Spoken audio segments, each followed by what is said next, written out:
Thank you so much, Major General Naseem, for the amazing introduction. It's so good to be here. What a good-looking audience, right? Thank you for showing up the way you've done. Before we get started, I wanted to share a quick thought. As I've given many talks in many places, Google, IBM, Microsoft Research, Harvard, Stanford, and Oxford, but this one feels really special. Special because it's not only just home, it's quite literally home. I have grown up 15 minutes from here in Mirpur, right? So it's truly a full circle moment. I have gone to the rest of the world and I've come back. I do want to highlight one thing, that the summit has been a long time in the making, but today we have a very short time with each other. So the goal for this summit, just to set the tone for the rest of the day, is that we're here to ask the right questions. We might not get all the answers. This is because problem understanding is 90% of the game when it comes to responsible AI. And if we don't ask the right questions, we're not going to get to the right solutions. So with that in mind, I'm going to get started. So, dear students, I do have some bad news. There's something strange that is going on in the world of AI. Did you know that bachelor degree holders are actually 5 times more likely to be replaced or affected by AI than a high school degree holder? In other words, each of you are more likely to be replaced by AI today than a factory worker or the electrician at your house. I don't think anyone expected that. In fact, this is the first time in recorded history that education has not been enough to surpass automation. This is the first time we're having this kind of reversal in the entire world today. Now, this is not a reason to panic or fear AI, right? We need to make sure that we govern it. And that is why we need responsible AI. But what is responsible AI? I'm not going to give you a highly technical definition of it, but I'll share the main idea behind it using the favorite example, which is Dhaka traffic, right? There are cars, there are roads, and then every day we're graced with the hellhole that is Dhaka traffic. Not a single person can avoid this. But something magical happens the moment we enter inside Cantonment. Shobai feresta hoye jaye. Everyone can follow the rules, everyone understands lanes, and somehow the world is peaceful. These two things are actually the fundamental differences between AI and responsible AI. Right? AI without governance often ends up to irresponsible AI, right? And AI without governance is often anarchy. In other words, without regulation, AI onek bishrinkhala kore. More simply, lagamhীন AI manei ganjam. So that's the thing to keep in mind. Now, so responsible AI right now, the way you want to think about it is AI with guardrails, accountability, and recourse. And there are some kind of like pillars to this that we don't need to get to, but it's about AI with guardrails. But why do we need responsible AI? Because turns out when we're trying to build AI, irresponsible AI has a head start. For example, this person was jailed because of a facial recognition error and was brutalized. This boy was encouraged by ChatGPT to commit suicide and their parents are now suing OpenAI. This actually happens to me all the time. I'm pretty sure. গতকালকে আগের দিন Zoom-এর virtual background on করলাম and somehow আমার face-টাই background-এ চলে গেল, right? So this is the problem. When you have darker skin tones, you get literally erased. This is the point of everyday AI biases. So the question is, what can we do? So I want to get the basics done, and now it's time for a story. I'm going to share a story with you about a project that is entirely made in Bangladesh, by a Bangladeshi, with Bangladeshi, that has created such a novel concept that has been used globally within responsible AI, such that the United Nations has used it to govern AI, and it has also been included in the most popular responsible AI infrastructure, which is the NIST AI risk management framework. And it is also responsible for making me the first Bangladeshi to ever win the Harvard Berkman Klein Fellowship. And the point of this story is to not share that all the successes happen, right? But I wanted to give you guys an example that not only can responsible AI be made in Bangladesh, but if we do the right thing, we can export it on the other side, not just our ready-made garments. So we can export ideas, not just ready-made garments. So with this in mind, I'm going to come back to the story. I'm not going to share the full extent of the story because I don't have enough time. You can find it online. But what I'm going to share, and this is special, I'll share some behind-the-scenes content that no one else has ever heard before, and you cannot find it on YouTube or the paper. So I'll take you back to August 2020, height of COVID. I open my laptop and I see these images. These are students in the UK who are protesting an algorithm grading the GCE A-level exams. Many of you even might remember them because those exams are also taken in here. I myself took it before I went to the US for undergrad. So I knew that these exams are also taken in 160 other countries. But the problem was, we could not hear anything coming out of any of those places. Now, this was a problem. So I called my cousin, who was sitting for A-levels in Bangladesh, and I said, "Ki byabar, tora ki protest korchish na? Like, what about that? Like, toder ki cover hocche na?" So then he said, like, "Bhaiya na protest korchi kintu keu cover korche na." This highlights a really important point, right? These systems, the GCE A-levels, are primarily the prestige and the profits are taken from Commonwealth countries, which are ex-British colonies, right? And again, there was a risk of our story getting erased. Now, I couldn't fix the 160 countries, but I could address one of them. As a Bangladeshi, I decided to not let this go and at least bring the Bangladeshi story to the forefront. That is all I could do. But there was a massive problem. This was not my area. I made my living by making AI systems explainable. সোজা বাংলায় বলি, আমি AI এভাবে বানাই যাতে যাদের AI background নাই তারা বুঝে শুনে AI ব্যবহার করতে পারে. Right? That's the simplest way of doing this. So this was not my area, so I called up my friends, all the researchers. I'm like, "Hey, there's a problem here. I'll be supporting it." Silence. No one stepped up. So that silence also made me realize that I couldn't be a hypocrite. I couldn't simultaneously say that I want to work for problems in Bangladesh, and when problems in Bangladesh showed up, I don't engage, right? So even though I had no background in this area, I jumped in. And the story had a lot of obstacles. The people that we were trying to talk to wouldn't talk for legitimate reasons. People were afraid. My mentors were not very happy about it. They were like, "Eta tomar area baire, Bangladesher project kore ki hobe," right? But even then, I did it. And over the next 1 year, my team and I, with our own funds, nijer pocketer taka, we conducted around 150 conversations with teachers, students, and faculty. And boy, did we find interesting things. As Bangla in Bangladesh, kecho korte je shap ber hoye jao. This is what happened. So on the surface, what happened was that due to the protest, the boards were like, "Sorry, bhul hoye geche, bondo kore dicchi, ami algorithm chhara abar grade ta revise kore debo." And on the surface, things looked kind of good. Most students had a slight improvement in their grades, but they were really still angry about it, and I couldn't answer that question. If you ask for me 100 taka and I give you 200, and you're still unhappy with me, something is fundamentally wrong, and probably the problem is elsewhere. So the question we wanted to ask was like, was that really the case? And the thing was, no, the reversal really didn't happen, and here is why. So I'll give you the gist of it. It turns out the way the algorithm worked, there were three main parts to this. The teachers would grade some of the exams, they would assign a ranking, and the third part is that algorithmic standardization, right? So there's something really important that happened that took me almost 8 months to figure out. The teachers were instructed to rank without ties. মানে কোনো দুজন স্টুডেন্টকে একই rank দেওয়া যাবে না. It has to be 1, 2, 3, 4, 5, 6, 7. It cannot be 1, 2, 2, 3, 3, 4, 4, 5, 5. The problem is no one knew why this requirement was there in the first place, right? And this ranking changed the way teachers graded. How can they give the same marks but not the same rank? So it fundamentally changed how they actually graded the students, right?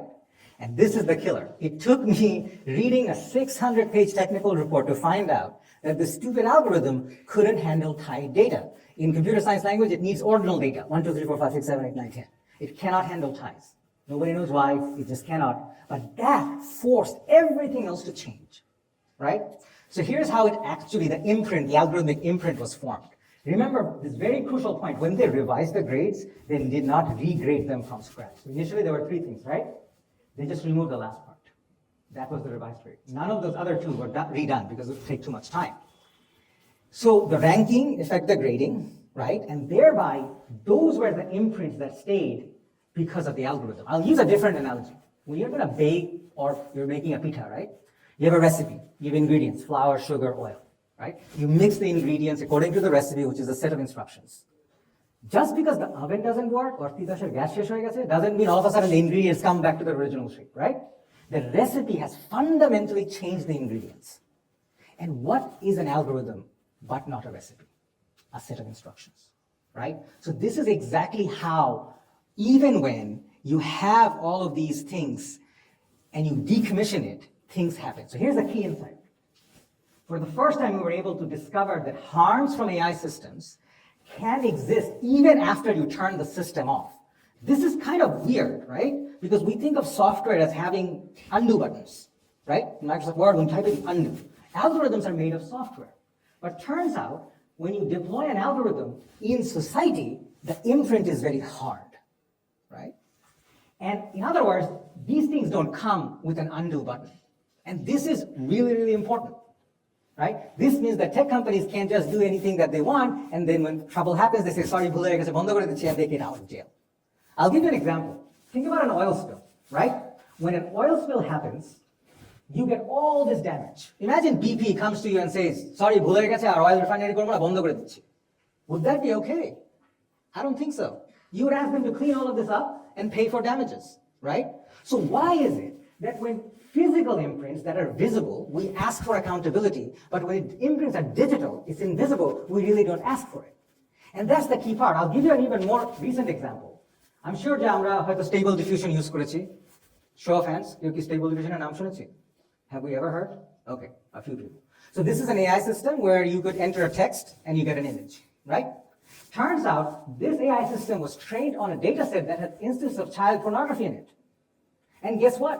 যখন ধরা পড়লো, same story. Sorry, ভুল হয়ে গেছে, বন্ধ করে দিচ্ছি, data set নামিয়ে দিচ্ছি.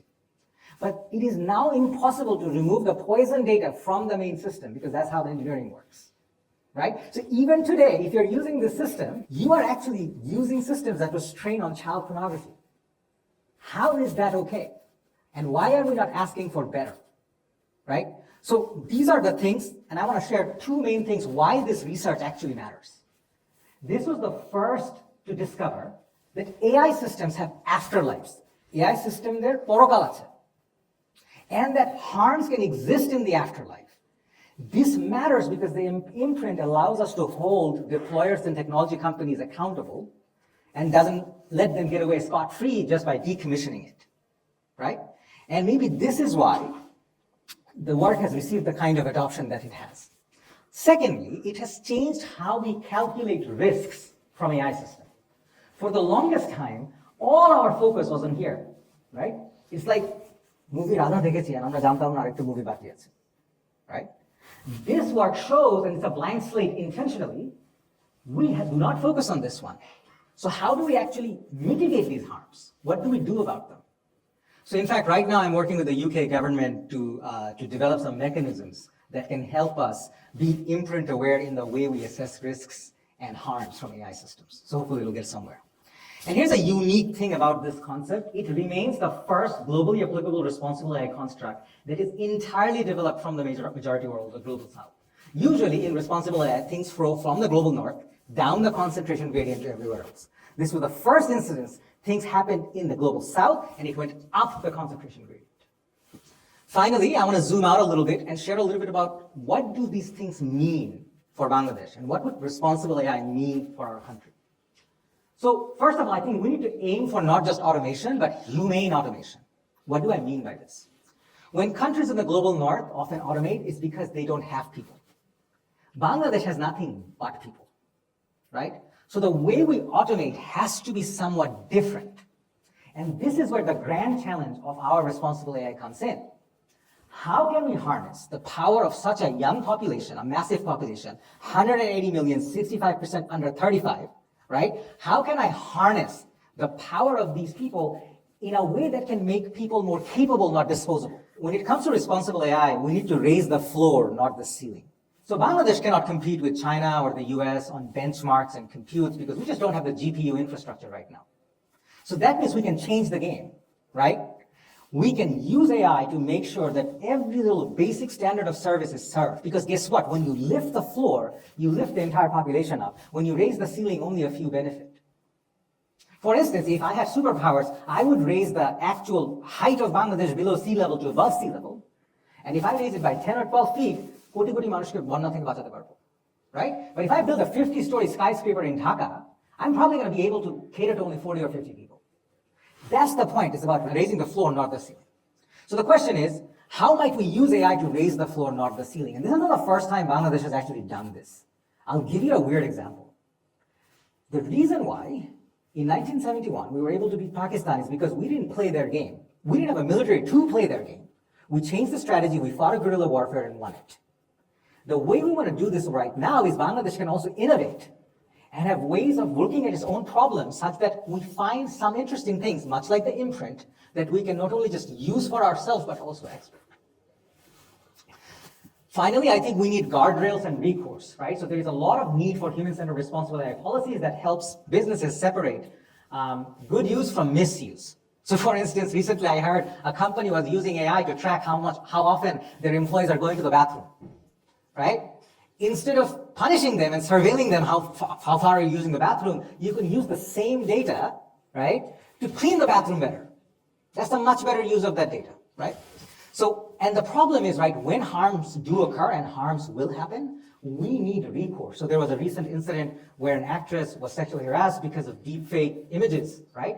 Sadly, she didn't have a lot of recourse on it because the legislation hasn't caught up to it. So there's a deep need for that. So the challenge is, how might we create responsible AI policies that not only provide safeguards, so proactive stuff, but also adequate recourse. So how do we do when things do go wrong? So I'll wrap up with this. We stand at the precipice of a very historical moment, and I'm glad that all of you guys are with us. Because a country gets a blank slate moment only once, and Bangladesh is right at that inflection point, right? Much like if you goof up the constitution when you form a country, the population pays for it for the rest of its life. If you goof up AI, we're going to have to pay a long, long time for it. It's easier to do it right than to fix a mistake. And there's only one way, in my humble opinion, that we fail. We fail if we disengage. We fail if we feel powerless and helpless. And we leave our seat at the table. Because when you leave your seat at the table and you don't engage, others will write the story for you. And at that time, you won't have any complaints because you didn't engage in the first place. So the question is, how do you engage, right? I think there are many ways. You can read about it. You need to think that this is everyone's problem. This is not my problem. This is not NIST's problem. This is not a particular company's problem. Because AI will affect all of us, right? So let's act like it. Let's act like this matters to us because it will hit us at the end. Your employment, your healthcare, everything else will be touched by it. So if we get responsible AI right in Bangladesh, I hope that you won't be part of the statistic where you are 5 times likelier to be replaced by AI than a factory worker or the plumber at your home. My friends, the time to act is now because the future is already here. It's about damn time we took control of it and make responsible AI in Bangladesh and not just import it. Thank you so much. That's my time.